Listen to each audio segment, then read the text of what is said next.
સુધી આપણે લડશું નહીં ત્યાં સુધી આ નાલાયક સરકાર આપણી સાથે અન્યાય કરતું જ રહેશે અને ન્યાય મેળવવા માટે આપણે લડવું જ પડશે.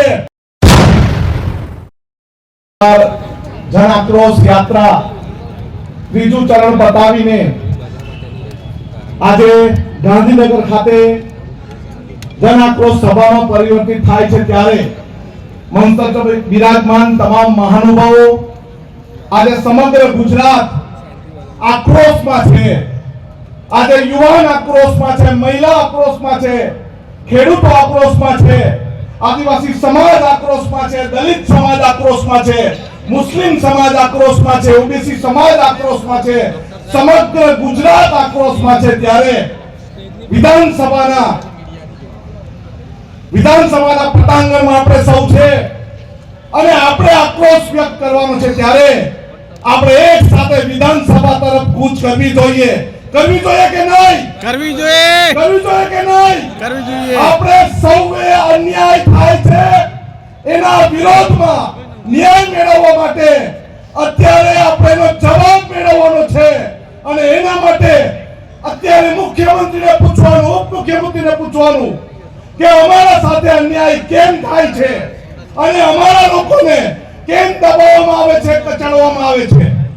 જ્યારે પણ આપણે કોઈ પ્રશ્નને લઈને જતા હોય, કલેક્ટર આપણને મુલાકાત નથી આપતા. જ્યારે ડ્રગ્સના મુદ્દે આપણે કોલેજોમાં જતા હોય, કોઈ કાર્યક્રમ કરતા હોય ત્યારે આપણા પર દમન ગુજારવામાં આવે છે. આપણી જમીન પર જીબીના થાંભલા નાખવામાં આવે છે.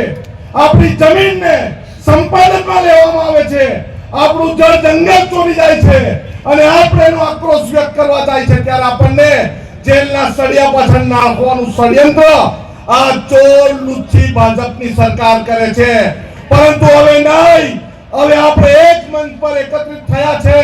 આપણને મુકુલ વાસનિકજી જેવા નેતાની આગેવાની મળી છે, અમિત ચાવડાજીની આગેવાની મળી છે, તુષારભાઈ ચૌધરીની આગેવાની મળી છે. ત્યારે એમની આગેવાનીમાં આપણે સફળતાથી વિધાનસભા તરફ કૂચ કરવી જોઈએ અને આપણા પ્રશ્નનું નિરાકરણ ન થાય ત્યાં સુધી વિધાનસભાનો ઘેરાવો કરવો જોઈએ. જ્યાં સુધી આપણે લડશું નહીં ત્યાં સુધી આ નાલાયક સરકાર આપણી સાથે અન્યાય કરતું જ રહેશે અને ન્યાય મેળવવા માટે આપણે લડવું જ પડશે. આપણા નેતા રાહુલજી પણ કહે છે, ડરો મત, લડો, ઝૂકો મત, લડો. અને આપણી પાસે અત્યારે લડવાનો ખૂબ સારો સમય છે. તાલુકા પંચાયત, જિલ્લા પંચાયતમાં પણ આ નારંગી ગેંગના ચોર લોકો આપણા ફળિયામાં, ગામમાં આવશે, પરંતુ આપણે એમને ઘૂસવા દેવાનું નથી. સૌએ એક સાથે એક અવાજમાં બોલો, ભારત માતા કી જય, કોંગ્રેસ जिंदाबाद, કોંગ્રેસ जिंदाबाद. सोनो आभार, सोने जय जोहार. आप तक समाचार हमेशा रखे आपको आगे.